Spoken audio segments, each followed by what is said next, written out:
In today's episode, SpaceX loses the Falcon Heavy center core, we got an SNX refresh possibly on the way, and scientists have made computers in human cells. Let's get ludicrous.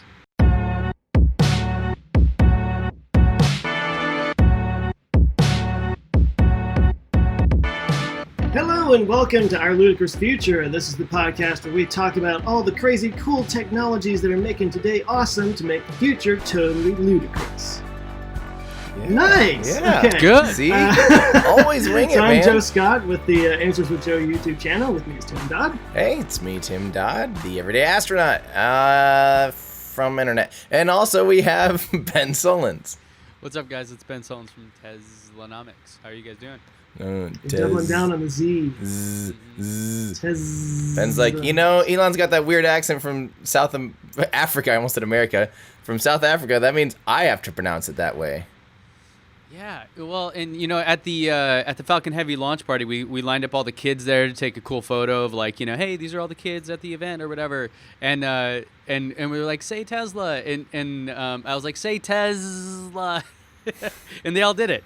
So I'm trying to pass down the correct pronunciation. You got children to say a word. Very impressive. Well, you would be impressed if you had children. You would understand how difficult that actually is. Yeah, I have no appreciation for that. I feel like Tesla is how a bee would say it. Yeah, are you a bee? Think about this. Sometimes people call me that. Well, so you guys recovered from the trip? What was that? Have we recovered? I mean, I guess we should start by talking about how we were all together last week, and now we're home, and I got a little bit of travel cred. I was wondering if you guys... Who did I get it from? Who gave it to me? Who was it? Was it one of you guys? Travel cred? No. I was a little sick over the last couple of days.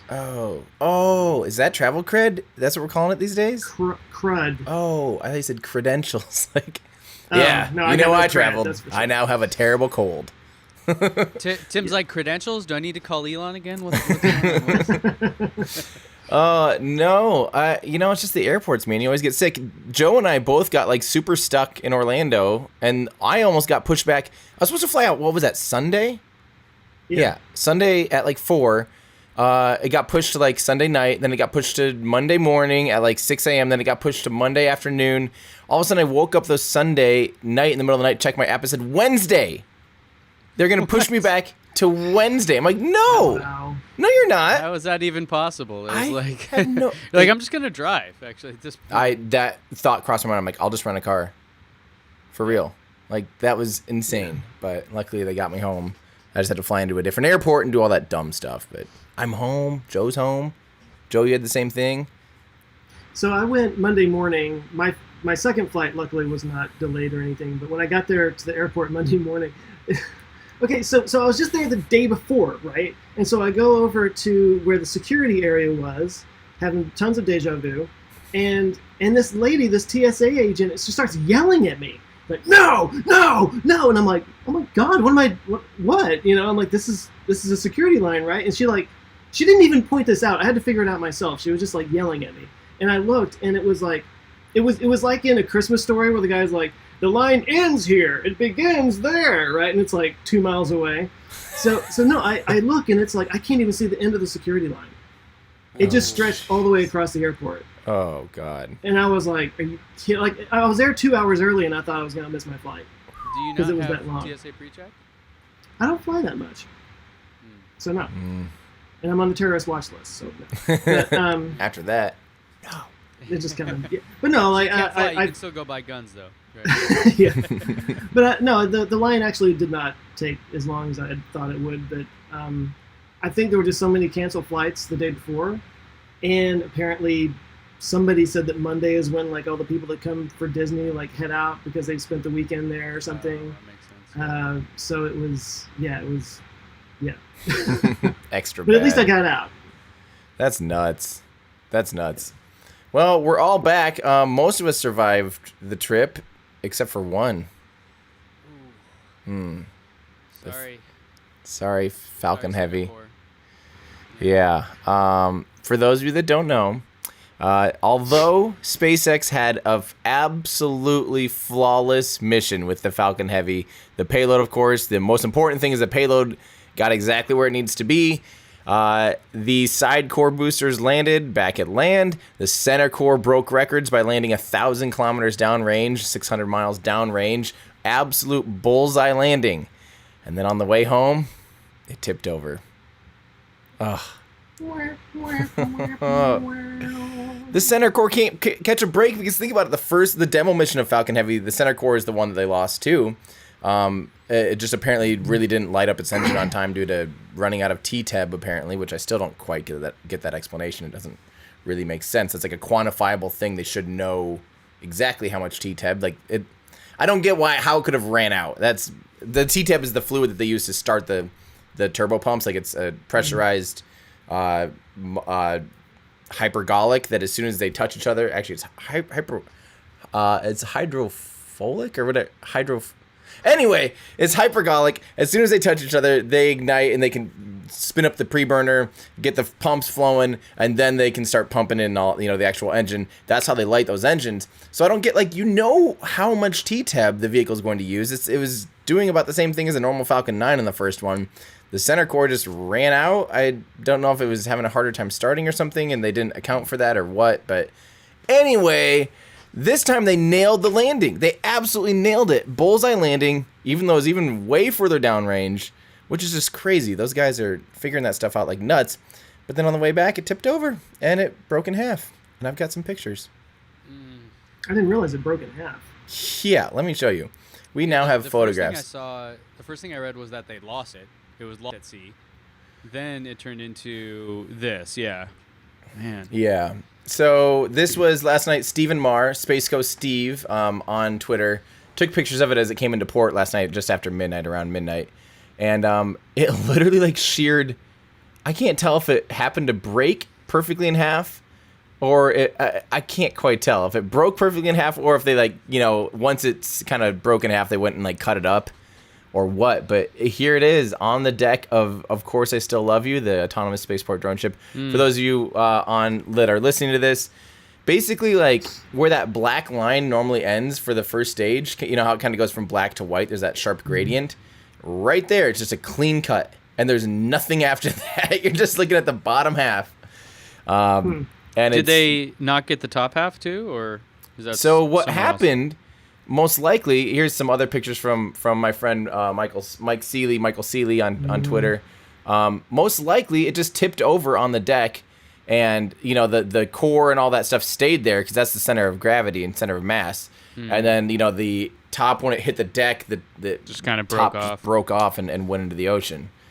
Which is a shame because those grid fins are really the grid fins. Each grid fin I've rumored is more expensive than each engine. Wow. So because they're a solid piece of titanium. Exactly, right? They're a heck of a lot of. Was it true that there's some kind of grabber claw thing that they were trying to use to get it out of the water? Not to get it out of the water. They use an octograbber to keep it from getting in the water. So I'm gonna play you guys a little lesson here. So what normally happens in the past. So here, ElonX.net does a fantastic job of giving us a rundown on the octaweb. But this is what they used to do. They used to literally jack it and secure it to the deck and literally weld plates of steel and all these big heavy jacks. But this requires people to go out there and kind of risk their lives as a 15-story tall tower that's on these legs on rocky ocean. Is that how tall it is? I thought it was 30 meters. It's 45 meters tall. Wow. Yeah. So it's 15 stories tall. Dang. Just imagine that out on the ocean, rocking around, and now you got to get a crew of 6 out there to secure the deck, and it's just not a very safe thing. And so for scale, just real quick, Ben, where we watched the launch from, that was 7 stories up. So Falcon 9 is actually twice. Yeah, I thought it was 9. I thought it was 30 meters for some reason, but yeah. And that's just the first stage. Right.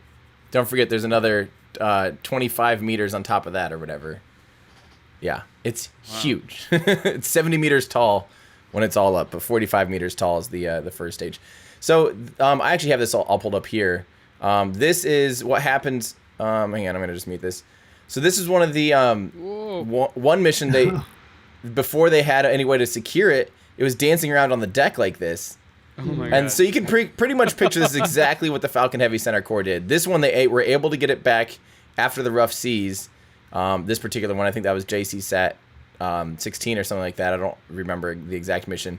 But what happened was this one came down kind of hard, and it bent one of the legs a little bit. There's some extra absorption in these shock absorbers called crush core that are like once you get to that point, like that's your emergency like stopping point.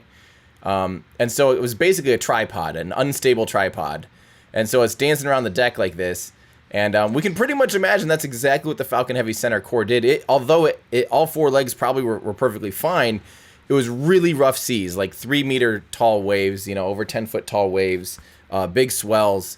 And what happens is no one can go out there to secure it. They're not going to risk.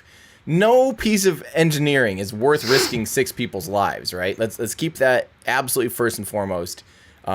You don't want to get people out there when this, again, just watch this and then imagine trying to be a guy with with a chain and a welding torch and jack stands. Try grabbing onto that. You would be an idiot if you're trying to do that. No way. This is like Deadliest Catch meets the Space Age or something. Oh, seriously. Oh, yeah. For those of you watching or listening, this is worth clicking on for sure. Just search "how not to land an orbital rocket booster," and you'll see it's at about the 1 minute 20 mark. It's a video of a. It's actually got all 4 legs on it still, but they're one of the legs is short, so it's kind of like a wobbly tripod dancing around on the deck of the autonomous spaceport drone ship. And that shows you a pretty good representation. So normally, for a long time, they were just grabbing it by hand and having people have to secure it to the deck like this, like these pictures here with jacks. And then later on, they ended up developing this thing called the Octograbber, which is like this robot like this. And for people were kind of calling it the Roomba. And this goes underneath. It actually parks in its own garage. There's like a blast shielded garage right here. I don't know if you can see. It's kind of hard to see. It's sitting there under there, but then it's got a blast shield door that comes down and keeps it protected while the rocket lands. They open the freaking door of the garage and drive this thing underneath it, and then it grabs onto the actual vehicle itself. And they've used it multiple times. 1, 2, 3, 4, almost 10 times. They've already used this vehicle.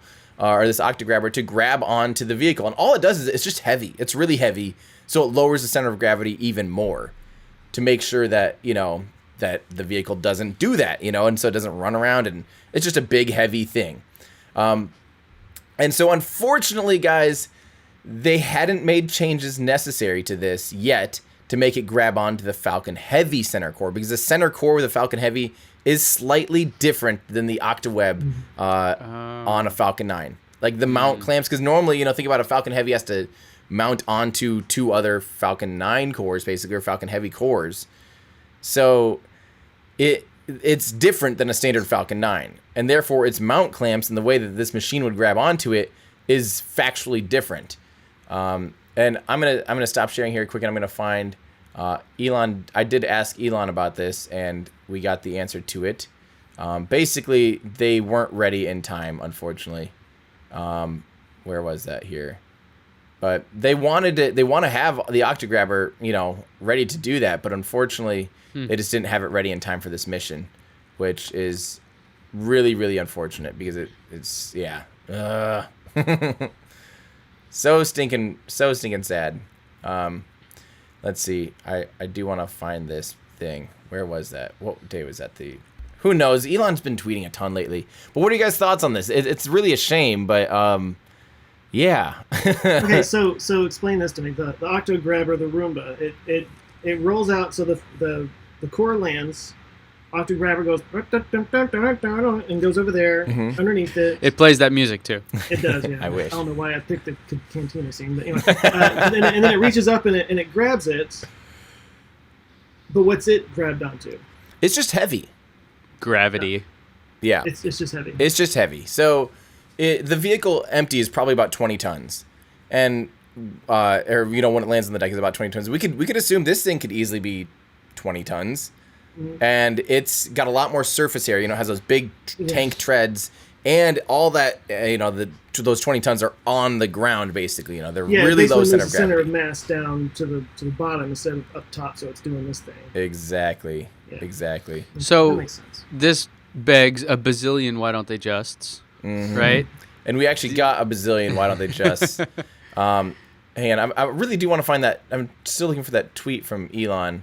Wait, let me just ask one thing. So I guess there's something I didn't know here. So they sail it back into port vertical. Yes. Oh, see, I assumed that being that far out, 1,000 kilometers, that would be a risky endeavor, regardless of how many Roombas you have. So my assumption was you would actually they would go out there and lower it into a horizontal position, kind of how it is when it's in the hangar before it goes to the launch pad.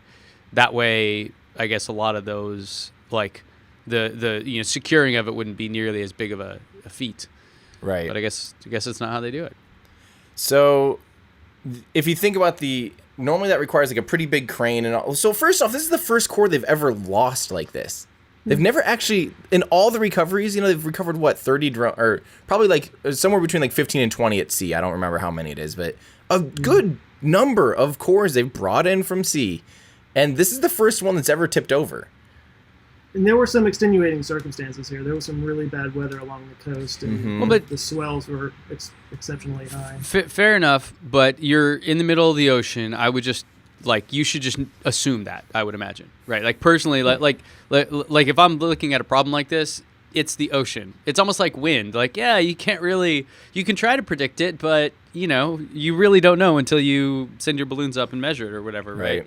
Right. So I would think they have to probably sit back and say, okay, this can't happen. We have to expect this, even if it's overkill for 90% of the cases. Right. I don't know. That's where I would imagine. It's true. They just lost a $20-30 million piece of machinery, or who knows how much really that's actually worth. And I could see them being screw this. We're gonna build $100 million barge now. That is way bigger and has a crane on it that can lower it horizontally right away, or something. It wouldn't surprise me if they address this now, because I think that stings. They lost $30 million. They were planning to reuse this core. So they really did lose money on this. Or I don't know if they lost money financially, but they didn't plan to lose it. I mean, it's kind of a harsh thing to say, but you could say that they still failed with the middle core because it still didn't get back. I mean, what's the point of landing it if it doesn't get back? That's pretty much that's kind of the unfortunate truth, honestly. Okay, so I'm going to share with you guys real quick. I switched screens and then it switched back. Okay, so I did ask, if the center core can be used with the Falcon Heavy. He said it can, but the attachment fixtures are different from the standard Falcon 9, and they weren't ready in time. So I think they'll probably address this, but this did bring up, so we have a couple why don't they just, and we're going to wrap all these up into one. So we had 3 people that I found right away that were asking about the Falcon Heavy stuff. So Ben Pearson, who runs Ware's Roadster, asked, okay, here's one, why don't they just secure the booster by a net of some kind dropped from a helicopter or ropes or something like that. And we'll go, actually, I'll just do all 3 of these, and then I'll kind of just give you the general summation of all of them, or at least what I think. Starman, why don't they just use the nitrogen thrusters of Falcon 9 to stabilize them on the drone ship? And Nathan asks, add the extra, and Starman on Twitter was Starman64158943, and then Nathan Fur0 says, why don't they just add the extra hold down clamps to the center core, even if they aren't used on the launch pad, so that the octograbber can work with it? So as far as adding some kind of rope or some kind of thing like that, I mean, you have to imagine how high, 15 stories tall. So now you throw a big giant net over it. What? Like a very giant net. The biggest net ever made, basically. And where's that gonna attach to? Now you still have to get crew out there and attach it to something, Magnets. Just to the side of the ship. I mean, and the problem is, too, don't forget this thing. if it's like off axis, say it's like say it's on like the near the edge or something, you drop a net. That net might end up making it tip more towards one way or the other. Like what? Yeah, it's like the least scientific approach. Yeah, like here, I caught a rabbit. Here's $30 million piece of equipment. Just throw a net. It's cool. Throw a net at it. I know SpaceX is pretty fond of nets, like Mr. Steven. But yeah, so anything like this, you still are going to have personnel taking and attaching things to certain things. So you got to get people on the boat while there's an unsecured rocket is a bad idea. So that brings us on to the whole nitrogen thrusters. Well, nitrogen is still a limited thing. You have them compressed in these COPVs, composite overwrapped pressure vessels that even though they can hold 5,000, 6,000, 7,000 psi, they have a limited amount of usage. And I would imagine, honestly, trying to stabilize it on the deck, you'd maybe only have a couple minutes of usage before those are totally run out, and then again you'd have to be able to go and plug something in order to give it a continuous supply of pressurized nitrogen, and so that means you'd have to get a person out on the deck to plug that in, and et cetera, et cetera. And the ocean doesn't stop moving, regardless of what you want it to do. Yeah, so the whole time it's been and I don't think people realize how long it takes for it to get back to the port. Like, it takes a couple days, right? At minimum, like 2 or 3 days, yeah. And maximum, it's like weeks, or a week basically, almost. What was this? This was almost a week. This was like 5 days. I think this is the longest, 5 or 6 days. Mm-hmm. And then Nathan's extra hold-on clamps on the center core. I think the answer here, so this is true, like why don't they just add center? It sounds reasonable, right? That does sound reasonable, but I think the idea is really they just need to, like Elon said here, they really honestly just need to, where is that? They need to change the attachment fixtures on the Octograbber. Yeah.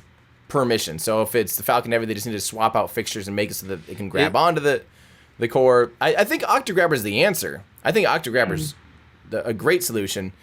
I would not be surprised. It's like when you're trying to mount a camera and you don't have the right little fitting for it, right? They just need the right fitting and everything will be fine. Yeah. We don't need to invent a new solution. Yeah. Duct tape not required. Yeah, they have a great solution. It's just unfortunate that it wasn't ready for this mission because I think it would have been a non-issue if the Octograbber could have gone out there and done its job. But if this hadn't happened, I never would have known what the Octograbber was. I've never heard that in my life until this happened. Isn't it cool? And I think it's pretty cool, yeah. They have a freaking robot that drives around and grabs onto rockets. Like, it's nuts. I'm probably the only one that's a little disappointed that it's not some giant claw-looking thing that just goes down and grabs onto it. Yeah, that's what I imagine. It sounds I saw, Dr. Octopus just... yeah, it comes out of the bottom of the ship and just... It's like the Kraken comes up. It's like the Kraken comes up and just holds it down, sails it back to port. You're mine. I still think getting it horizontal is probably, if you can, I don't know, how that works, but if you get, because without fuel, it has to be a lot lighter. I don't know. If you can make that happen, that probably, to me anyways, just from my perspective, it sounds like that would be the safest bet to then transport it. Well, I could see them rejiggering a little bit of their thoughts. I can see them either doubling down on Octograbber, making sure it's super, super good. I could see them potentially wanting to build a bigger ship because they're going to need a really big ship if they ever want to land Starship. I was going to ask about that. But I don't think they ever will land Starship downrange anytime soon. I think it'll probably just land back on land. That's going to be a fun vlog, isn't it? Like the first ride on Starship. Oh, gosh, yeah. And then there's or maybe they do cranes and stuff like that and add those to the drone ship and start. But think about a 15-story tall crane though on a football field sized drone ship. It's not that big. If you look at the big tanker things that transport bananas or whatever, or everything to and from China, it's not unreasonable. We have ships. Here, let me share with you the crane that they use to actually make things go horizontal at the port. But that's the full vehicle, right? Oh yeah, okay, there you go. Yeah. Yeah, this is the full. This is just the first stage. Yeah. No, that's this is what they use for the first stage. That crane is pretty freaking huge. No, but go look at a Chiquita Banana tanker truck or tanker vessel. They're definitely that big. Maybe, but it just seems like it's possible. I guess is my point. It might be possible. I'll leave that up to the engineers to deem whether or not that is actually possible. Yeah. Yeah. So the last why don't they just that we had there what was it? Nathan asked the hold about down the clamps. Yeah. So that's on the launch pad, right? So they kind of hold on to it. The rockets fire, they let go, it goes up, right? Exactly. So I was thinking though, and if the Octograbber works, and I think if they have the right attachments on there, it sounds like it will, and that's great. But what I was kind of wondering was like, why don't they just in the deck of the drone ship, just have grabbers that come up and just lock in, just like a. Well, what if it's like off center just a little bit? Yeah. Well, they're just gonna have to land it better. You could get like one of those 360 treadmill things where it just like it lands and then it like just moves it. No. So. Well, no, but I mean, I guess that's the point of the Roomba is like they can have just a little bit of wiggle room and they can kind of find it and lock it. It's a mobile Yeah. launch clamp. I Otherwise, wonder how fast that is. Do we have any video of that thing moving? no, I don't think it's very fast. Well, I guess I just kind of thought of it like as a docking thing. Like it's kind of like docks with the drum ship. Right. Exactly. Docking from the butt end. Like javelin hooks that just shoot out from the edge of the boat. Like That's another thing people would suggest. And I'm just sitting there like, guys, this is a rocket. It's not a banana. It's gonna shoot a freaking dart they're both, through it. It's. They're both long and skinny. I'm It's a talking straight about banana. I'm talking about bananas because I just heard a big long thing in Freakonomics about it. Sorry. Bananas are cool. Banana for It's scale. a fascinating story. I was kind of sitting here, like, what's Ben's thing with bananas? Dude? Man, Jeez. Ben loves bananas. If there's one thing Ben loves, it's bananas. right. There's a few more space things that we should probably... Oh, another side note about this mission, though. They did recover the fairings, and they plan to reuse them. Yeah, we talked about that last week. We did talk about that last week, but it's more confirmed, I guess. The fairings have made it back into port, and they're looking good. So they captured the fairings, but not the center core. That's a little bit of a reversal from normal. Yeah. From normal. Well, I guess there is no normal yet with Falcon Heavy. Yeah. Not yet. But we did get confirmed, by the way, the STP-2 mission that's currently scheduled for June will for sure be using the side cores that were just landed. And that's pretty awesome, if that's another Falcon Heavy mission. Yep. Mm-hmm. So this will be the first Falcon Heavy that has reused bits from Falcon Heavy, because really the first Falcon Heavy demo mission had reused side boosters, but they were Falcon 9 side boosters. This one's literally like Falcon Heavy side boosters, so it's pretty cool. That actually has me really excited that it's coming up so soon, because I mean I think we are about to get into an era where a Falcon Heavy launch is not that big a deal. It's just another SpaceX launch. So, Tim, could you, in a very brief way, just explain why we use Falcon Heavy other than just a regular Falcon 9? Because I'm still a little, considering the payload size, physical dimensions are the same. What more weight, I guess, is the thing, but it seems like higher cost. Is it truly like no other rocket can put these things into space? I mean, what is it? The easiest way to think about this, let's just pretend you're just trying to get something into low Earth orbit, just to make it easy for us. And say you have something that weighs 10,000 kilograms and something that weighs 20,000 kilograms, right? The thing that weighs 10,000 kilograms, picture how much work can that upper stage do. It's the same upper stage, the vacuum engine, single engine. Imagine how far that can push something, right? And like how long it can burn for, how fast it can accelerate something. It obviously is going to be able to accelerate the 10,000 kilogram one a lot more than it can accelerate the 20,000 kilogram one, right? Like significantly.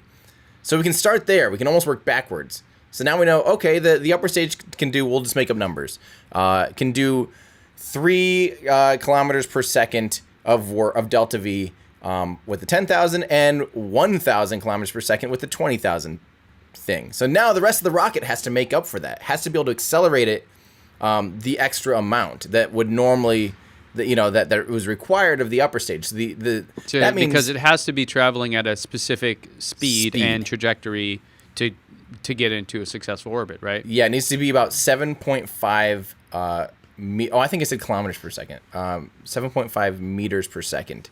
Or wait, kilometer? Maybe it is kilometers per second. But whatever it is, so a heavier payload, it takes more thrust to put something in the correct orbit. Not necessarily more thrust, but because it's heavier, the same amount of fuel using the same engine will do less work. Than a lighter payload. Okay, so the Falcon Heavy, because you have 3 boosters, that center booster doesn't have to do as much work, or Because the second stage doesn't do anything until it's deployed into Right. space, right? So that means that the center compared to a standard Falcon 9, the center core can burn for almost another minute longer Right. and do more work that would normally be required of the upper stage because it kind of gets a free ride with those side boosters. So those side boosters are kind of pulling it along, and then the center core can throttle down and just kind of hang out and idle almost for a majority of its flight, so that when those side boosters deploy, the center core can burn for an extra minute. And that extra minute of center core velocity is almost entirely what makes Falcon Heavy more capable than a Falcon 9. And so, do we have things like Arabsat 6A? Was that extremely heavy payload? Or that's what the part I'm wondering about, because obviously, well, not obviously, depending on the density of the material, but I would imagine something that is double the weight is somewhat larger in size, most likely, and so how there probably is a point where it's like, well, Falcon Heavy can't even do it because the fairing size isn't big enough. That's a huge limiting factor. Do you know what I'm saying? Like you get to a point where it's how big is that market of things you want to put in space that basically a regular Falcon 9 couldn't do, that Falcon Heavy can do because of that extra minute of thrust or whatever. Right. So we'll put it this way. Actually, believe it or not, that mission could have flown on a Falcon 9.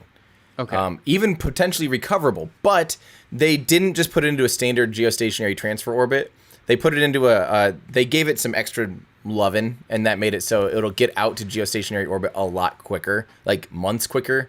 Because normally the spacecraft normally gets, they get it out to the highest point in its orbit. The spacecraft, every time it reaches that highest point, has to do a burn, and that slowly raises its lowest point until it circularizes, and that can take literally months. Got it. Because Okay. each So transit, so what they touches did on is it. they were able to actually get it into a less elliptical orbit, match the inclination better, do all these things that make it so the spacecraft doesn't have to do nearly as much work.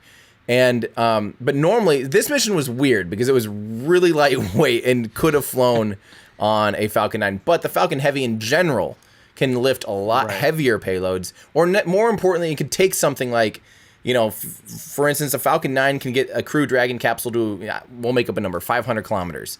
Falcon Heavy can take a Dragon capsule around the moon. So if you're talking about the same weight, it can get it a lot further away. So the time difference makes a big monetary difference, I would imagine.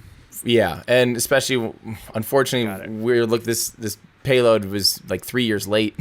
So I think they talked about flying it on a Falcon 9, but the customer's like, nope, we paid for a Falcon Heavy. And SpaceX was like, sure, we'll do a Falcon Heavy anyway. Shake it, give it a nice, easy mission for us to kind of push, and we'll give you some extra Delta V out of it, Yeah. Makes sense. There you go. That's your rundown on that. There's so many factors. It's like, it really is rocket science. Yeah.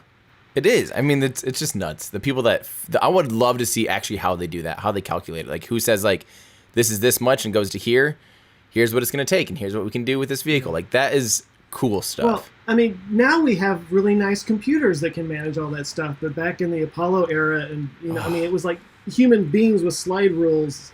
I mean, yes, they had computers, but it wasn't anything like we have now. And so I can't imagine. That's what blows my mind, is that actual human computers were sitting there calculating all that stuff. I mean, freaking Declan Murphy, my friend that runs FlightClub.io. I think you met him, Joe. Yeah. He he has a thing that runs in like Java or something, or HTML5 or something. I don't even know, that you can like do all this stuff and it will show you the exact profiles and exact timing of every boost. It's just like, dude, what? Like, well, I mean, the fact that you have a game like Kerbal Space Program that mimics these things with, from what I understand, very high accuracy, shows that basically the math is understood. Yes. To the point where we could calculate it very quickly, right? Yes. Yep. Exactly. We have two more space things. Should we keep going with space things? I feel like I always talk way too much at the beginning of these podcasts. But let's just let him get it out of his system. We have some fun news that, let's see here. Where is it? We have some fun news about Blue Origin, the company that we rarely hear about, which, by the way, I unfortunately did not get to take that tour. It just didn't time out. The person that was going to give me a tour was working through that shift, so they were unable to give me the tour. But we have some news that they actually signed an agreement to be able to use the what is this test stand 4670 at Marshall Space Center in Huntsville, Alabama, to be able to test their BE4 and BE3U engines. These are engines that are going to be used on the New Glenn. And the cool thing about this... And Vulcan, you're right. Yep, the BE4 will be used on Vulcan. The good thing about this is this means that they're... part of me goes like, really? You're just now getting a test stand? Like, what have you been doing? How are you getting an engine ready without this? But the other part of me says like this is good news because as they ramp up production, they're probably going to do a fire of every vehicle, and they're building these engines right out there in Huntsville. They're working on the factory as we speak in Huntsville, so or near Huntsville. I think it's actually technically a different town like Decatur or something like that. I don't quite remember which one. But they're building them right there. So this does make sense that they actually finally have a test stand secured where they can fire up engines and get everything ready. So that's just some fun news. I like seeing progress for Blue Origin. And can I ask a quick question? Yeah. Has Blue Origin made any money at all yet? No. Because I know that they had a deal with ULA about the BE4 engines and whatnot, so I didn't know if any money had exchanged. Maybe for that, there could have been money exchanged. And they also won an initial contract with the Air Force, but it is one of those things that's like you have to have milestones before you start really making money. But yeah, I mean, in general, no. Yes, I don't know. They've probably made money from someone. They probably secured contracts that are worth money. I know they have actually, like with OneWeb and stuff like that. They have contracts, but I don't know who's written their checks yet besides Mr. Bezos. Right. At the moment. Well, the reason I was asking was because I'm kind of covering my own butt because I was saying to somebody the other day about that giant factory right in front of the Kennedy Space Center. I mean, I just can't get over that. It famously blew me away, right? But I was just kind of talking off the cuff, and I was like, they haven't made a single dollar, and they're building this giant thing, and they don't even have a single rocket that's doing anything yet, and I'm just amazed. And then I was like, well, no, they've made some deals with some people, so maybe I mean, yes, it's paltry compared to the $1 billion a year that Jeff Bezos is pumping into it, but I just wanted to make sure I was not speaking wrong there. I mean, they haven't flown... Well, they've flown little test things with the New Shepard with NASA, like little 4-minute suborbital experiments, but those probably cannot be worth that much at all, really. So, the other fun thing is... speaking of engines, should we move on to other engine news? Let's hear it. Rocket engines. This one's pretty exciting. The Sabre engine, which is one of my favorite engines, is all of a sudden finally getting to the point where they're going to be testing it. And the Sabre engine is a hybrid rocket engine that starts off with air breathing. We've talked about this on the show. Why don't they just, do air breathing engines and then turn it into a rocket engine? This is that. This is the Sabre engine, and this is made this is built in the UK, and the cool thing about this is these types of things are used for a space plane where you can have your thrust to weight ratio be fairly low and use an efficient air breathing engine and use the lift of the wings of the vehicle to get it up to a high altitude and get going really fast, and then you can light it into a rocket engine and turn it into a rocket plane, really. But they're finally getting to the point where they're actually ready for real testing, like legitimate testing. They passed their preliminary design review and everything. So that's great, because so far a lot of this thing has been kind of paper. Yes, there's been some, testing of certain components and stuff. The big thing is how do you get it to go from, like air breathing. You have to chill and re-chill and heat and do all these weird, crazy thermal things within like 0.2 milliseconds or something stupid in order to make it so it transfers into the thing. I mean, it's just nuts. I don't... This thing it's crazy, crazy, crazy beast. But this is, in my opinion, this is one of the coolest things that everyone always asks about. This is like a classic. Why don't they just use the air out of the sky in order to produce thrust for free, or instead of carrying oxygen? This is that. And if this gets, perfected, and so this could be what's really this going to be cool. used for? A space plane, basically. So like, imagine like a Concorde. Almost that can go to space. So it would be like a jet engine that gets it up into the upper stratosphere or whatever, and then the rocket engines kick in, and it takes it up into space. Yep.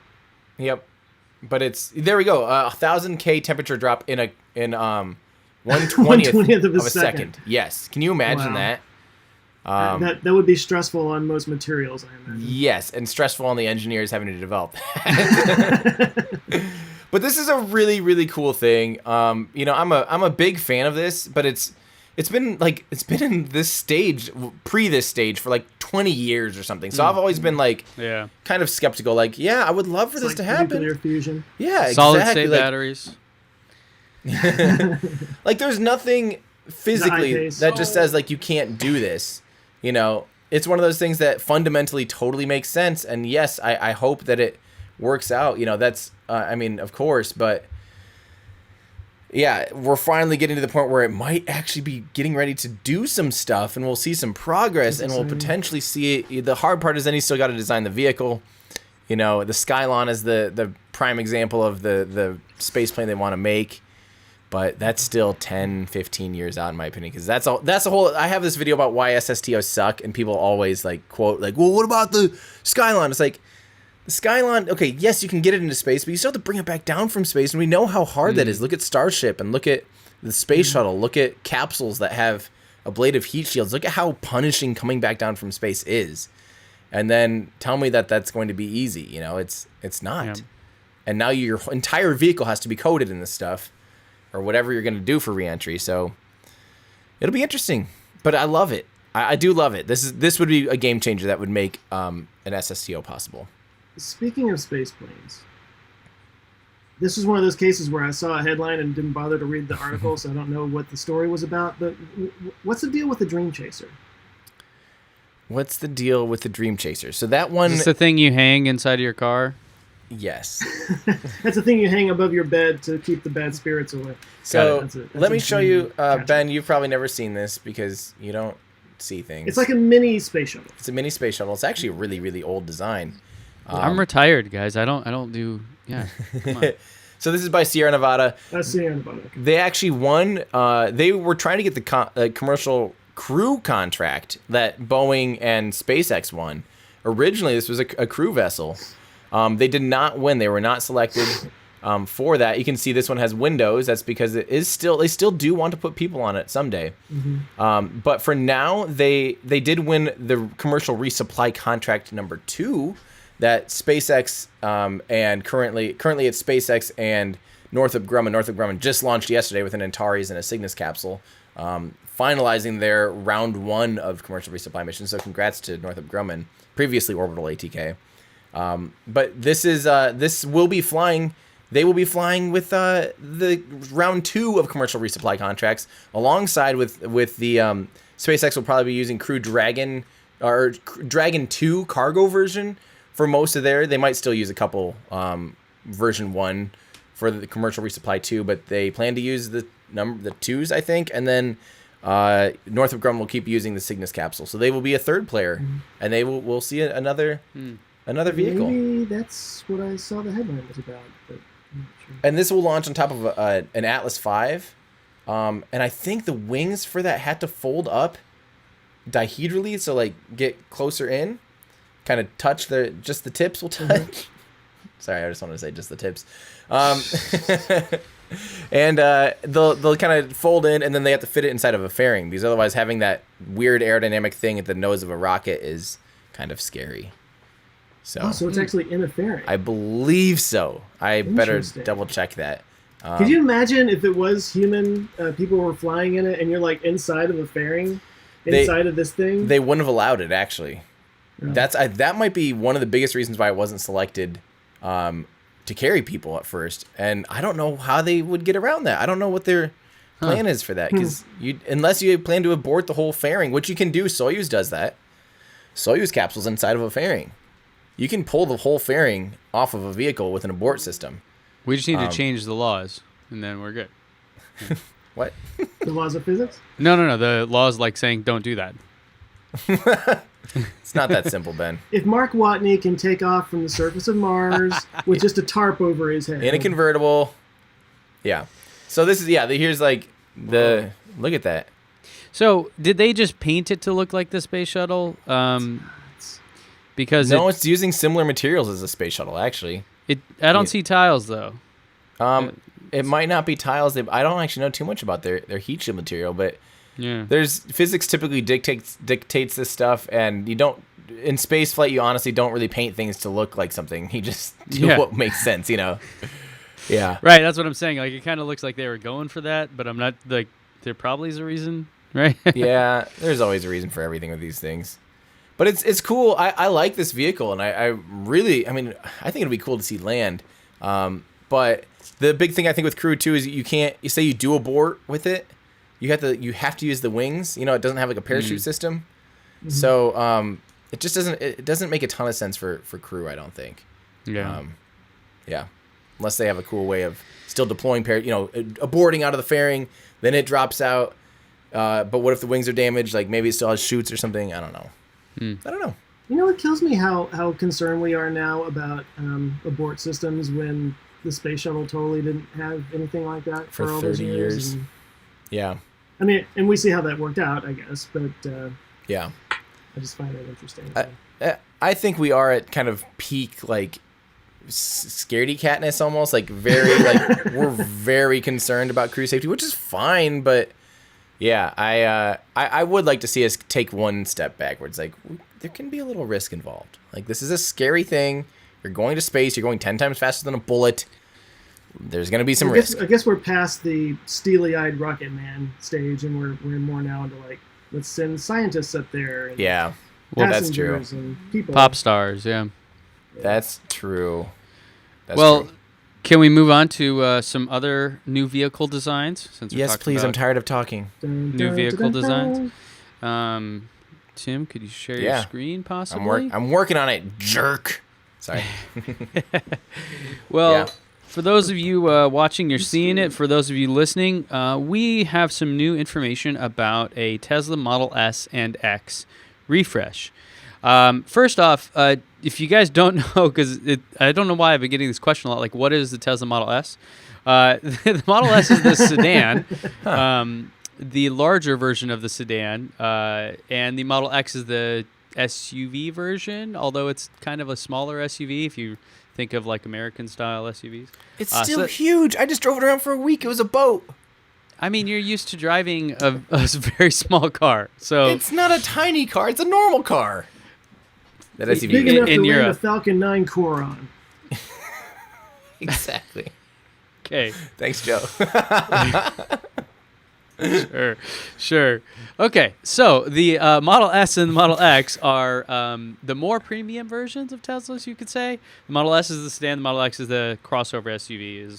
Well, that's what it really is. But anyways, they are getting a new interior, and this new interior promises, this is from Electrek, they promise to look similar to the Model 3, where you have a big center display instead of, you just have the single center display instead of the multiple displays like you have currently with what's called a binnacle dash. I hate saying that. It like hurts my mouth. But where you have like a typical dashboard that's behind the steering wheel that you can see, as well as a very large center screen. So, we already knew kind of about this interior refresh. It's been rumored for a very long time. There is apparently more information coming out, notably that the new refresh will include an upgrade to the battery technology. Now, currently, the Model S and Model X use the very tried and true cells that are the size known as 18650. And this is not something they invented. It's something that's been around for a very long time. One of the most reliable type of lithium-ion cells you can buy.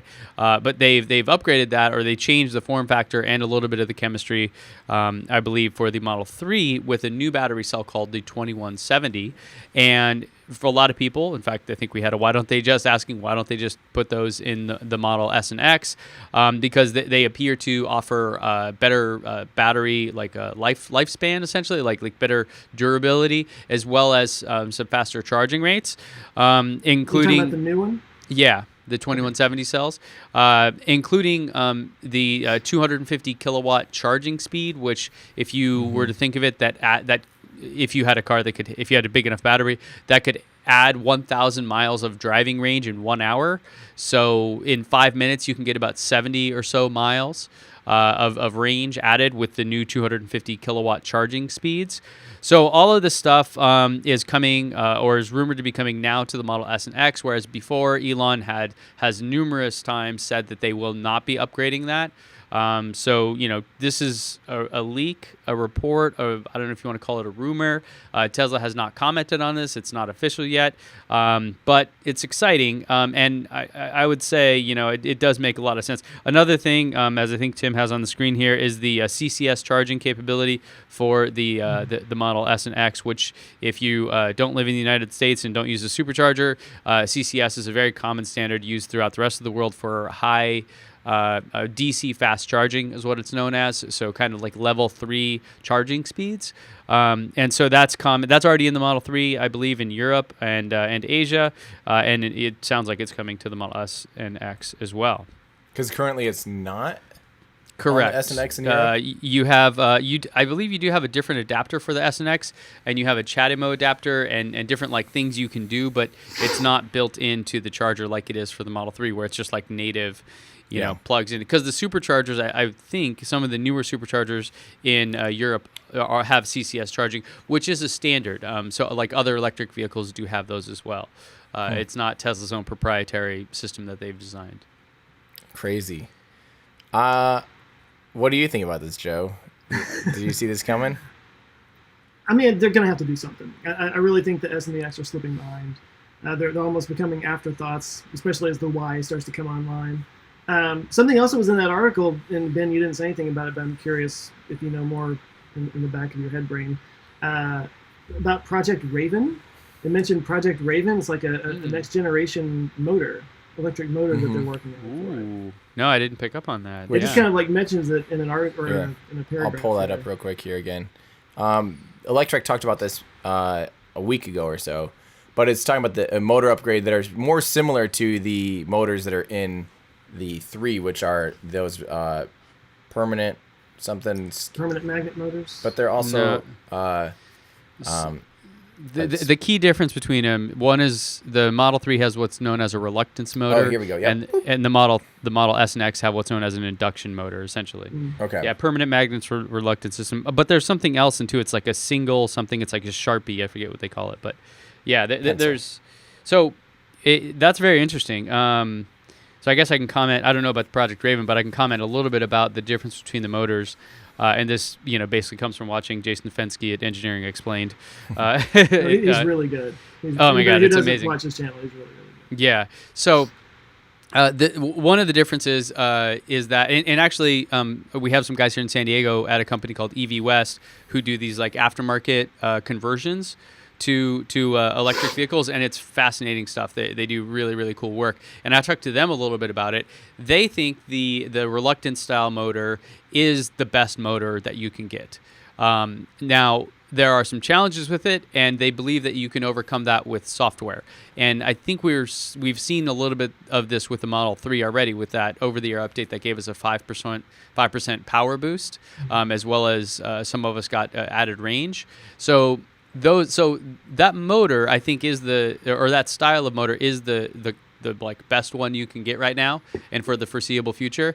Now, the Model S and X do not have that, but the motors they do have other advantages, notably that the software is more mature and you get better performance. So this is why the Model S is still currently the speed champion in terms of acceleration over the Model 3. And maybe there's other political reasons why they would do that, but that is one of the key reasons. In fact, the Model 3 Performance has an induction motor in the front in order to overcome the problems that the reluctance motor has with that quick acceleration. So in terms of like normal driving, you'll never notice, but in terms of performance and those kind of things, the induction motor has some advantages. So I think I don't know, like the reluctance motor seems like the right way to go, but maybe this is their next version of that, which overcomes some of the challenges that the current ones have. And they say in that electric article that the reluctance motor can be 97% energy efficient, whereas the other ones that are currently in the S and X are 93% efficient. So that's pretty substantial. You can help eke out more range, with that. For sure. Yeah. No, the reluctance motors are the way to go for the future. And the gas engines are what, 23, 25%? Yeah. 21, I think it like is. the best ever is like maybe close to 30 or something, like something like that. Or not best ever, but like a really good car. I have a video coming out tomorrow about this, and the quote I use is from the U.S. Department of Energy, which puts it between 16 and 21% for internal combustion engines. Wow. And they put electric vehicles at like 65 or 64 percent. So, you know. Well, it all depends on how you factor in. Like, is it just how it converts energy into motion, or does it factor in how the energy is produced and then transferred to the vehicle? Yeah, Joe, you did a video on this, right? Yeah, I mean, I did an awesome job, but no, but there are a lot of factors involved, and it's kind of squishy. It's kind of hard to nail down exactly whenever you see these percentage numbers, like what exactly they're taking. Mm-hmm. It's like any time you look at any numbers, you have to try to understand the context of what it's measuring, and then how the raw data were gathered to come up with that measurement. Yeah. Right. Because if says the data guy. Right. The U.S. Department of Energy says, oh, it's 65% or whatever. Okay, well, what are you measuring? Because obviously, as we just talked about, electric cars have very different kinds of motors that produce different results. I mean, battery, like the process of taking the energy out of the battery cells and moving the car forward isn't just a two horse race. It's not just the battery and the motor. There's all kinds of other things in between there. Mm-hmm. So, what do those play a factor in? And when you measure overall, and you're making a statement like electric vehicles, that's a very broad span of technology to try to measure, right? So I don't know. Yeah, I think objectively they are more efficient. Yes. 2 to 3 times more is like a conservative estimate. Could be many more. Your mileage may vary, literally. Well done. I just want to say again, I would talk about this, that I'm really happy that those guys at Frunkia had an X for me to drive for the week, because it made me appreciate, in my opinion, how refined and thought out like the 3 really is. Just ergonomically, like where the switches are, just the feel and the finish of the 3, I feel like is a more mature vehicle, even though it's a lower price vehicle compared to the SNX. And I think the SNX, Ben, you could get in your car, which is what, a 2013 or 14, your S, and you could get in a P100D today, and an average person sitting there probably won't notice too many things. Yes, yours doesn't have some features, right? Well, no, I mean, overall car is about the exact same, I have. This is a good point to bring up, because that's exactly how I feel. So just overall, in terms of the story, I think the S and X are definitely overdue for a refresh. I think it's very welcomed. I'm really glad that they're talking about batteries, potentially a new motor, whatever. Like, that is very much overdue, which also makes sense when you look at the sales for the S and X and the production being very low. It makes sense that there's going to be something big happening here. So hopefully we'll see that soon. But to your point, I've seen a lot of comments online about people that bought, they had 2013, an older Model S, and then they bought a brand new one, and they're like, wow, these are light years apart.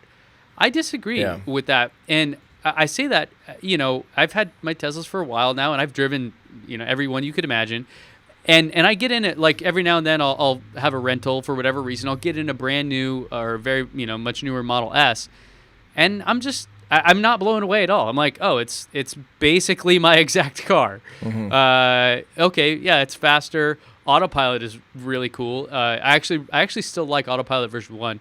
But anyways, things like that. Like they said, there's more features. But in general, I'm like, I don't see $100,000 difference here, right? Mm-hmm. Right. Other than when you're trying to race. I mean, nothing like the P100D Model S is still just completely different than any other Tesla when it comes to acceleration. But other than that one, that's like a one-trick pony, right? So yeah, you're right. I mean, I just think it's overdue. I think it's time. I think it's time, and I think especially if they can get it, with new battery technology, they can charge faster.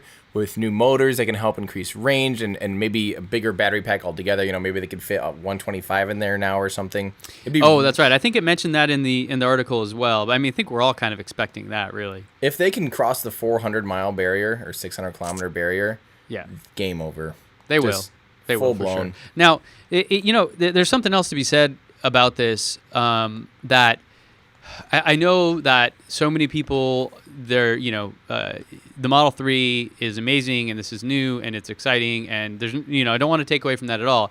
But there are definitely a group of Tesla owners that have had their Model S's and Model X's for years now who don't want the Model 3, who get in it and don't like it and don't think it has the luxury and the things that they have become accustomed to. I know when I got my Model 3, it was much less mature than the one you guys are driving now. So definitely, like, legitimately, I think anybody that got in would be like, what? It's missing this. The camera sucks, blah, blah, blah. So there were plenty of things to complain about. Model 3 is still fantastic, but there is definitely a group of buyers that do not want the Model 3 or the Model Y. So this, I think, will be a very, very welcomed change and addition. I think the Roadster did a little bit of that, where a lot of people, because let's be honest, like to be a Model S or Model X owner prior to the Model 3 and even the used Model S's, you had to be pretty affluent, right? Like, these were not cheap vehicles by any standard. So you want the bells and whistles. You want all those added little tiny things here, the automatic lift gate and things like that.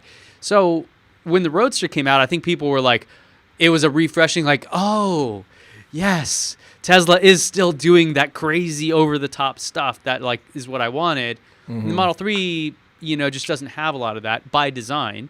But this, hopefully will help, will be a good fit for those folks that do want those things. I think you'll see a lot of people trade in, sell their Model S's and Model X's for these new ones whenever they come out. Yeah. Yeah, that's fair. Because what else are you going to buy, really? Yeah. You can't go back. I want vents, damn it.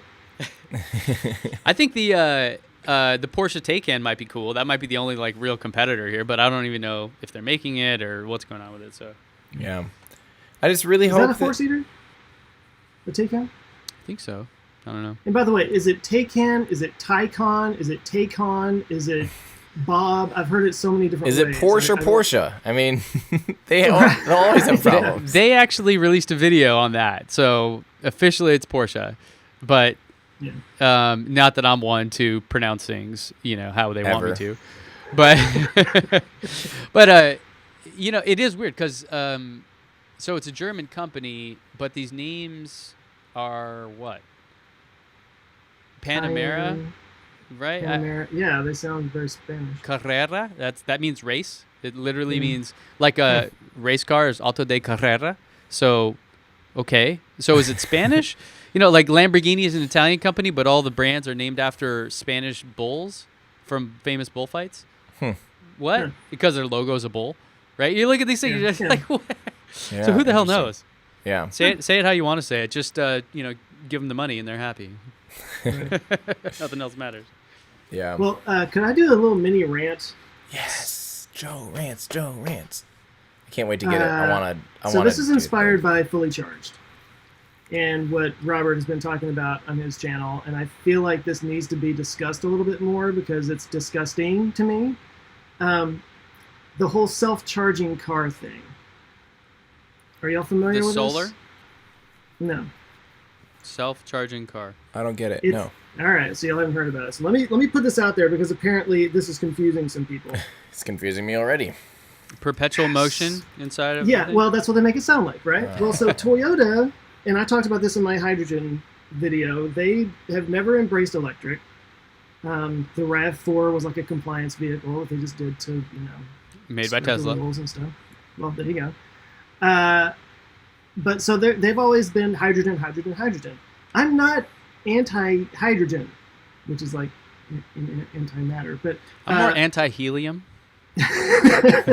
Well, there you go. All right, so self-charging cars is what Toyota has begun calling their hybrids. Oh yeah. It's their new little marketing slogan for their hybrid cars. Now, it might be some like next generation hybrid that's a little bit more efficient than previous versions or something like that. But they're calling it self-charging because the gas motor charges the batteries. Oh my God. So how do you charge the gas motor? Yeah, I guess you have to. Yeah. You have to put gas in it. What? So they're making it sound like it's this brand new technology where it's the car. So here's the deal. they fought against doing electric all this time, but they still want to use the terminology of electric to make sales and confuse people. So And it's gross. Yeah. And like Robert has been talking about this on the Fully Charged channel, so I'm just kind of like feeding off of him a little bit here. But he said he's had people coming up to him and saying like, "What's this new self-charging technology? Can you explain this? How does this work?" And he's like, "It's a hybrid. It's just straight up. It's the same thing they've been doing for 10, 15 years now." You have a gas They generator. just in started your car. marketing it like this. Oh, does hybrid affect performance? Never. Our models actually work better than standard vehicles, especially when you start in the EV electric vehicle mode and allow your Lexus to switch to petrol when the need arrives. Especially when it's an EV. Yeah, yeah. This is our hybrid is great when it's running without the engine. Yeah, it doesn't answer the question how you charge the gas part, though. It's weird. Self-charging. Our hybrid systems will self-charge the batteries of the electric motor through the innovative energy conversion and regenerative braking. I mean, an alternator charges your lead-acid battery. Yeah, right? So yeah. haven't cars pretty much been self-charging Self-charging. for decades? Yes. This is hilarious. So anybody watching, anybody listening, don't fall for this self-charging BS.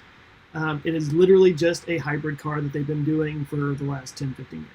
And a hybrid car isn't a bad thing. Let's not say that that's a bad idea. So- but don't rename it something just so Yeah. you can try to like ride the EV train. Like go make a freaking EV. I don't know why why exactly. Toyota's been so Now- reluctant to make an EV. So is that a PHEV, or is that just like a regular hybrid kind of a thing? Regular Did it hybrid. spec- If they Is say any no, plug-in hybrid, PHEV? Okay, so the Chevy Volt with a V is technically a hybrid, but the way it works is you have, I believe, 30 or maybe even more miles of range that it runs purely electric. right? So essentially, when you're driving, it's an electric car until you run out of charge. Yes, And then It's it more of a switches range to- extender. right. major but range. Yeah, for a lot of people, what they end up happening is their commute to work and back is less than the electric range. So it's kind of like a really low range electric car.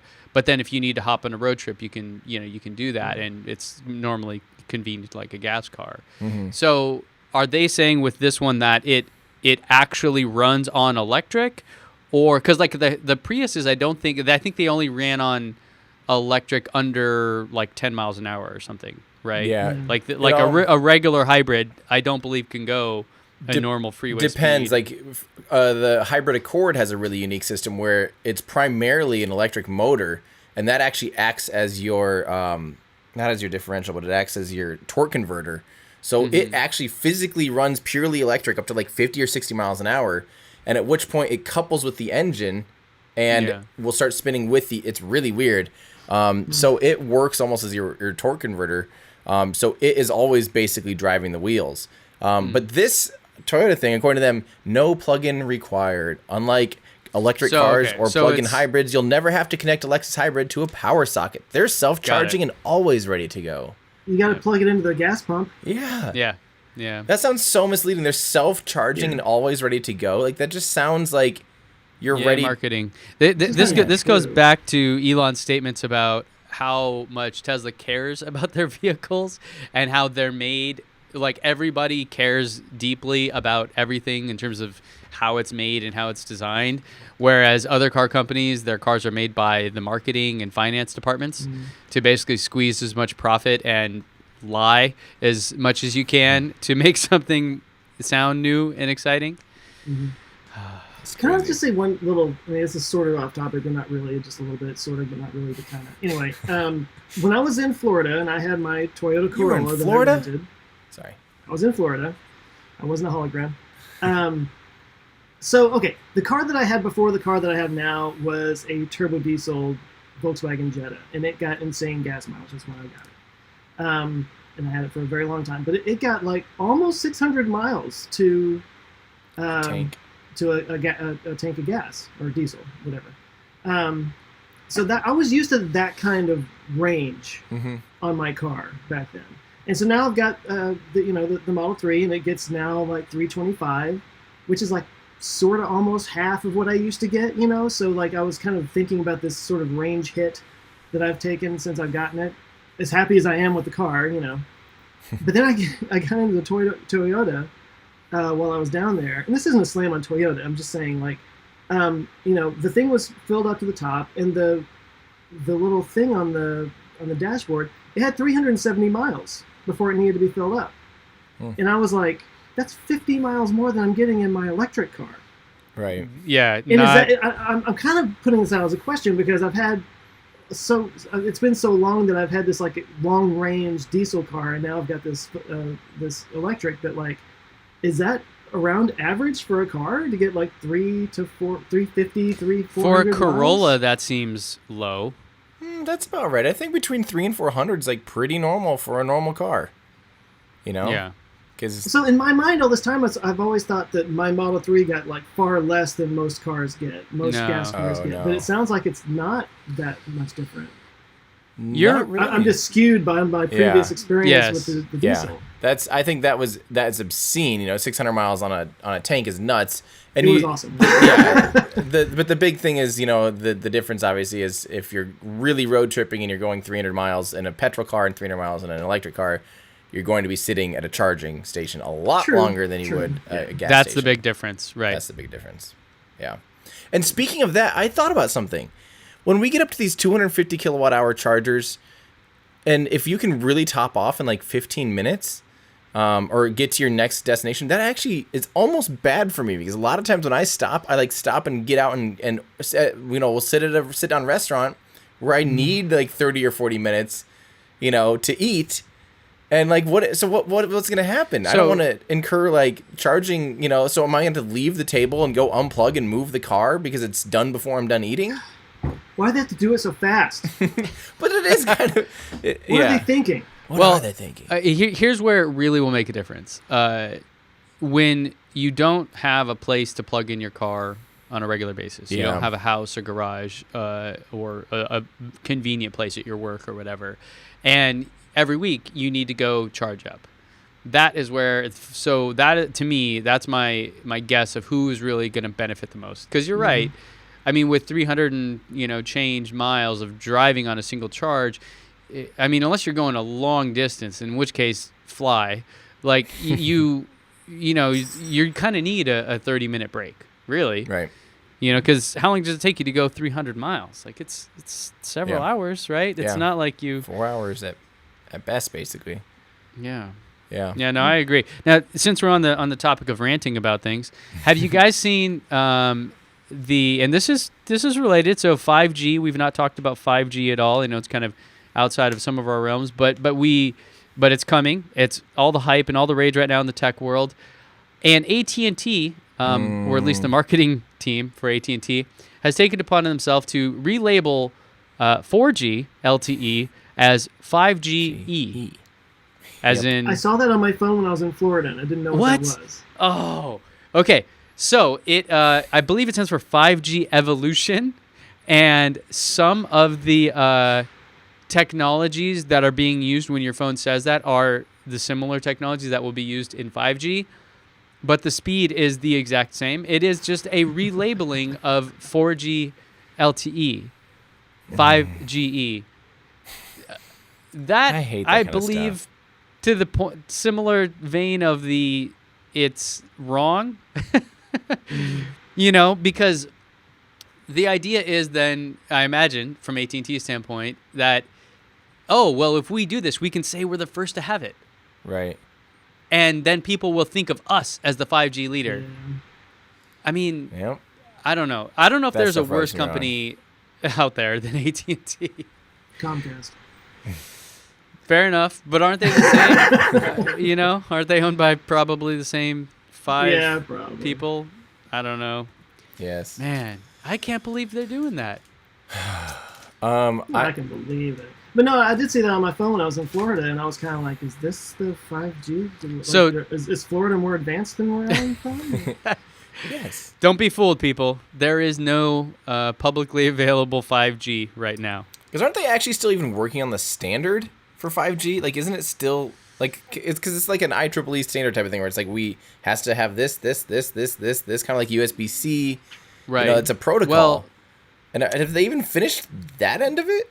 I'll give you my 3 Sorry, seconds my of voice like got very impression is well, and I'm close to it because Qualcomm are the ones that are developing most of the chips for that. So in San Diego, this thing is just everywhere. By the way, Qualcomm and Apple just settled their dispute and are basically like, yep, we're just going to rule the world. We decided to be friends again. So there's that. But one of the things is 5G for mobile has a lot more challenges than 5G for your home.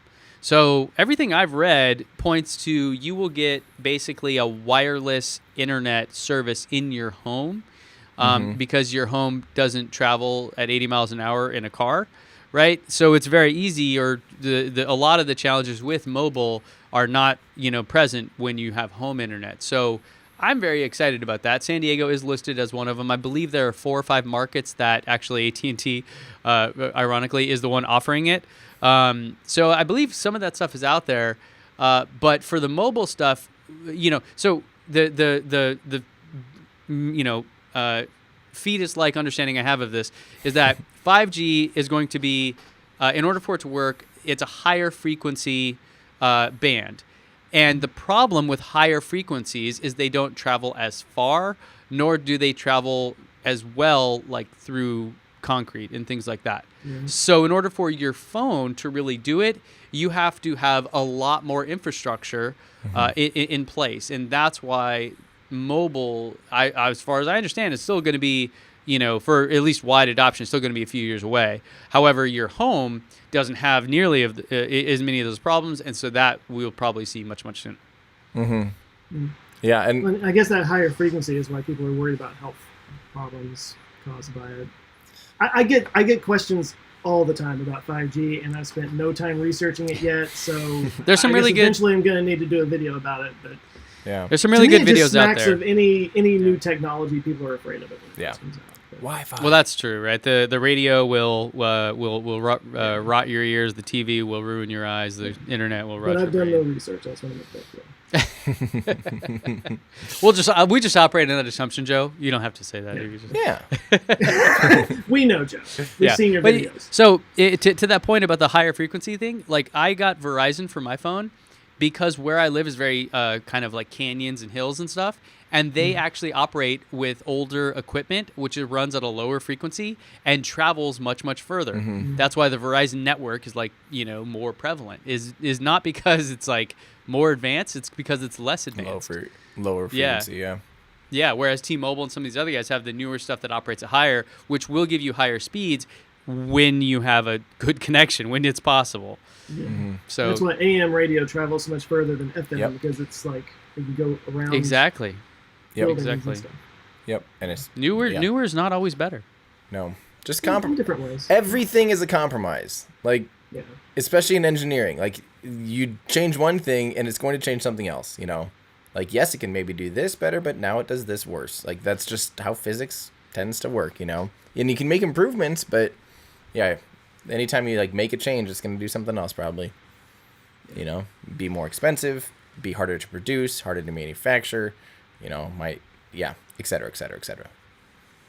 Yeah. Well, speaking of health stuff, ooh, I've got a pretty mind-blowing thing we can kind of wrap this whole baby up with. Y'all know I've talked about CRISPR in some of my videos before. It's the gene editing technique that lets us sort of do gene manipulation and whatnot. It's a little bit controversial, but it could also solve all our problems. Or cause a lot of them. It could. Let's experiment on babies. Let's experiment. Yeah. Well, so I had several people send me this article, and I guess you've got it on your end over there. Tim, but let me do my job. Scientists have used CRISPR, the gene editing system, to create computers in cells, in human cells. I don't get it. To create dual-core computer chips in cells. No.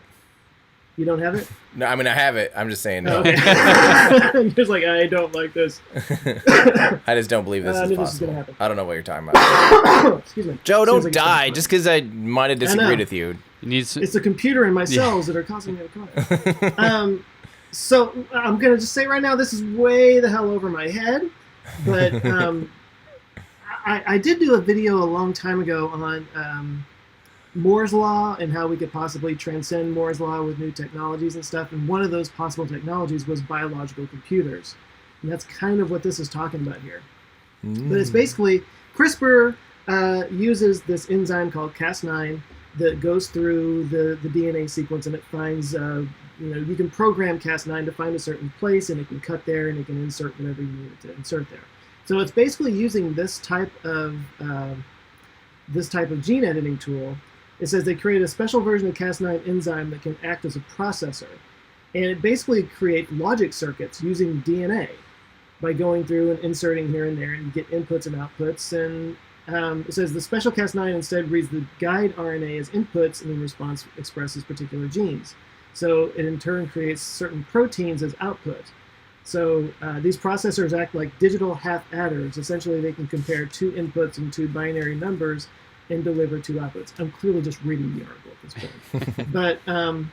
But to boost the computing power, the researchers managed to squeeze two processor cores into one cell. Now, what's crazy about this, and it goes on, and we'll probably share a link to this article somewhere, but they're talking about they can do this inside one cell, but they can combine cells and tissues to create supercomputers out of human tissue.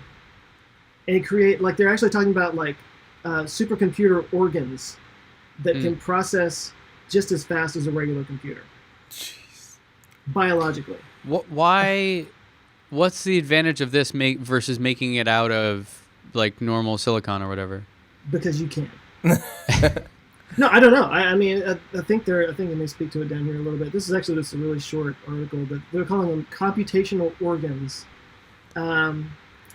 Creepy. It far outstrips that of a digital supercomputer using a fraction of the energy. So it's an energy thing. Oh. Brilliant. That'd be cool if, like servers and stuff, or, big, like, supercomputers don't have to take up, like, a whole power plant to run processes and stuff.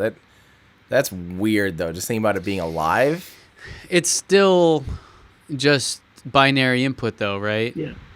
Because, I mean, the quantum computer thing is, like, a different animal. Yeah. But maybe binary computers will go to living computers, and then quantum computers will be, like, the next, like, the other thing. Like, your phone will be, like, kind of alive. Imagine if you had a computational organ in your body. Whoa. And you're just carrying a computer around with you everywhere you go that you can tap into and use. Whoa. I mean, whoa. don't we have that? Hey, it's called a brain. No, but sorta. I mean, imagine if it was like taking in thousands of inputs and making decisions. I don't know. Imagine if it was you like have a second brain. Imagine if it was like Bluetooth though, and that just connects to your smart device, like whatever you have in your hand. It just uses the CPU in your body, and you just have to eat a little bit more oranges to keep it going. You don't have to charge it or anything, I like, you had me until you said Bluetooth, because Bluetooth never works. Is garbage. Okay, fine. It can't pass through your skin. Fine, we'll find some other technology. It would just like cut out every 2 seconds, and That's crazy though. I like stuff like that. That's weird. It scares me. But imagine if there was some way of, this is total sci-fi crap. But like, imagine if you could have like a computational organ in your body that your body is powering, so you never have to charge it. And if you had some way of getting information in and out of it, either through your brain or through some device or something like that. Yeah, it's self-charging. That's a self-charging computer. Hey, that's how it really works, people. Full Except with circle. oranges. You have to Full eat circle. Oranges, more oranges, oranges. Always oranges. That was just a mind blow I thought I would throw out there. And but would you? Okay, did they mention that article? It doesn't seem to me that you would want this in your body. I don't think they talked about putting it in your body. Because went there. Okay, good. Ken, my question is, can you eat it? So, well, I guess you could. It says, in the long run, these dual-core cell computers could be stacked up by the billion to make powerful biocomputers for diagnosing and treating disease. For example, the team says they could look for biomarkers and respond by creating different therapeutic molecules, depending on whether one or the other or both biomarkers are present. So it could be like a computer in your body that monitors your health and creates whatever organic drugs you need to fight off whatever's causing a problem in your body. Yeah. That's nuts. Yeah, I mean, there are some things like this, sort of. Morgan Spurlock did a really great show. I forget what it was called, but like 30 something. And 30 he, Rock from the third rock from the sun. 30 Days, wasn't it? well, that was the movie. But he had a series on Netflix. I forget what it was called, but and he went and just did all these different things just to check him out. One of them was medical tourism, where people, especially from the United States, because our healthcare system is complicated, we'll say. He went to Thailand to do something, and he was, of a certain age as a male, where you get certain parts checked, and in order to check certain parts, he ate a pill that had a blinky light and a camera in it, and he ate the pill, and it goes through his body and comes out the other end, and it has all this data about his body now. Yeah. So so I, it's kind of sounds in line with this, right? Of like even Tim, if you ate this some way and it just collected data about what was going on inside of there, it could be a much richer data set to make decisions on, instead of just, looking from the outside in, kind of how we do now. I was joking about eating it, but no, I think I think it's a valid, Tastes like chicken. and until it becomes self-aware, and then it just replicates and takes over your body, and you become just like a, parasitic host. Yeah, of course. Of course, that's bound to happen. But I was more worried about, like, what if you just have this living computer and your friend comes over and eats it, and you're like, dude, that was my supercomputer, man. Do you have friends do that? It's like, hey, what's this? It just starts chewing on something. I mean, lab-grown meat's becoming such a big thing that maybe these two will have a crossover, and you have lab-grown meat computers that after a certain amount of time, you're just like, I'm done using this computer. It's getting old and slow. I'll eat it. Tastes like chicken. Well, it's biodegradable. Hey, true. Cut down on computer waste. That is a topic that I don't know if anyone wants to research, I'd be very curious, because there were several sci-fi books I've read about this, where they call them degans, where you eat meat, but it's deathless meat, and because it's like lab-grown meat, right? An animal didn't live and die for it. That I think actually has promise and is very interesting.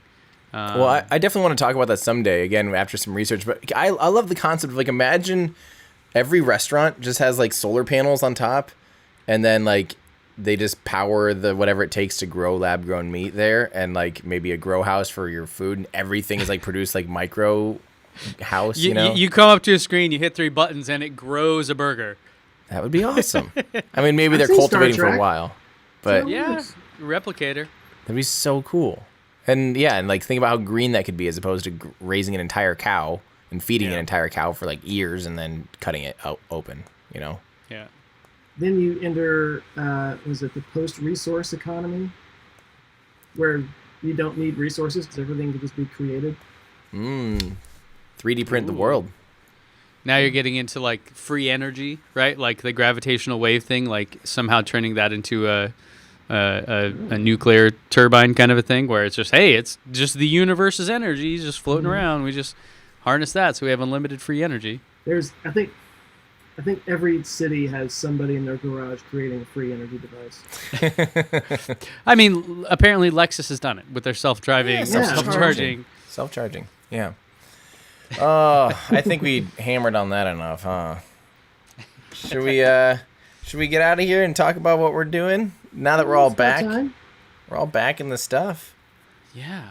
You guys doing? I don't even want to talk about what I'm doing because you know what I'm doing. I've been working on it for a month and a half now. It's Make a video, Tim. Do your job. Come on. I don't know. No, my goal is to have it done. It's going to be done scripted this weekend and shot next week and then edited ASAP. But it's nuts, guys. It's nuts. I can't tell you how many emails I have to different people that can help me figure out stuff. Because I'm like, I don't get this. And then I don't even know where to start because a lot of it's probably ITAR or something. Don't like this. We could use some of those people on this show. It's true. Why don't they just? We've been getting a lot of people asking for guests, and I guess we could just put out a call. If you guys have a favorite creator, scientist, communicator or whatever that you think we should have on here, let us know. We'll look into it. Yeah. Now, we can't make them talk to us. Right. But If they don't want to talk to us, we can't force them to do it. But we can give you their address and someone can make them. But then we thought about... They're like duct taped to a wall with a microphone right here. And then we thought about potentially making it so each one of us, maybe once a month, each one of us does a one-on-one with that person and includes it in the show. Tell us what your favorite format would be, because it could get a little weird if we just have a fourth person on the show the whole time. We might be talking over each other too much. Maybe we could put a poll up on the thing on YouTube or something. And we can do it on Twitter too, and YouTube community. We'll do a poll. But let us know how you think we should do it. If we should do guests, if we should do guests like hosts where they're hosting too, or if you just want an interview with one person, with 3 people. Yeah. Let us know. Joe, what are you working on? I'm dipping back into existential dread territory. Yay. I was too happy for too long. I'm looking at the possibility of us entering a post-antibiotic world. Where our antibiotics, I'm sick, ironically, but I'm considering the possibility that the rise of superbugs that are resistant to all of our drugs that we have. Yep, like Going the back plague. to the days when a simple cut could kill you. I don't want that. Like the Panama plague that ruined bananas. I feel like I need to do a video on bananas. On this episode, the guys talk about bananas for 2 hours. Yes. Ben, Lots of potassium in this episode. Ben, are you doing a banana video? Is that why you're so excited about them? That would be cool, wouldn't it? Yeah, are you working on it? How to charge a Tesla with bananas. Yeah, Mark Rober tried to do that. Did you see the thing where he tried to charge an electric car with lemons? No. So it's the old experiment, right? You can get a lemon and it has citric acid. And there's a couple little things you put together and boom, you have electricity. And so Volkswagen, was it? Somebody had like a race car, an electric race car that was going up in Pikes Peak or something. And they worked with him and they're like, hey, let's do a video about it. And so he wanted to charge a giant battery with lemons to then charge the car. And he had like 600 lemons on the thing all networked together. And it just didn't work. Just like not even close. It was like to a night. That's funny. You need like 10 million lemons or something. It's like a watch battery. It's a fun video. So that would get rid of range anxiety. Just make sure you have the back. Two semis full of lemons following you at all times. So I'm looking at how to charge Teslas with fruit. That's my next video. I hope so. Don't lie to me. What are you working on? I have a video about some of the people that have negative opinions about Tesla. I have a nice message for them. People have negative opinions about Tesla? Yeah. No. So I have a little message. To the back. Is it to hold hands? Yeah. Dear people that don't like Tesla, hold hands. But just period, not with who or what. Just hold hands. Yeah. It's a good video. Try to swim across the Pacific Ocean. Just go for that. That's the message. That's me. Yeah, people are allowed their opinions, and if they don't like a particular car company for whatever reason, I'm kind of okay with that. But when they transfer that over to SpaceX and hate on SpaceX too, just because of the Elon connection, I'm like, you don't know what you're talking about. They are doing amazing things. Yeah. And you're just hating at this point, Yeah. Yep. I don't get that though. I don't get hating on anything. There's few things. Do you guys feel left we get so much love on this podcast? I feel like we're lacking some hate on the podcast. No, we don't need that. We don't need that? You mean like us hating or people hating us? People hating us. Well, there's plenty of that. I mean, on our individual channels.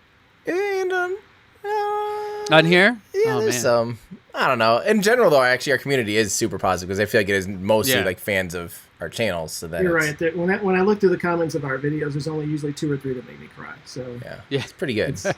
Versus your actual channel, it's like watching The Notebook. It's just every other comment makes you cry. Yeah, that's right. Oh, but don't you guys worry. I promise. As soon as I hang up here, I am going and sitting and scripting all day. Ooh, te prometo. I'm going to do it. Knock it out of the park. Do it. Yeah. I can't wait. I'm actually really You heard it excited. here, folks. Okay, Yeah. All right. Well, we did it. is that going to do it? Hey, can I just say real quick, Oh, guys? no. It was really great hanging out with you guys last week. Yeah. Actually getting in the same room together and That was having, awesome. having a drink or two. That was fun. that was a blast. We need to do it again. That was awesome. Maybe I think I'm coming out for Comic-Con in June or whenever. July. San Diego. Yeah. The Comic-Con. Let's do it. So I'll be coming Well, out for there's that, like I think. there's like a bunch of spin-off Comic Cons, but yeah. That's Cool. true. Maybe we can get Joe to come out for that again. We'll get Joe out of the house more often. Let me know when it is. Yeah. Yeah. Sounds good. Awesome. All right, guys. Well, that's gonna do it for our Ludicrous. Ludicrous. Chris. Future. Future.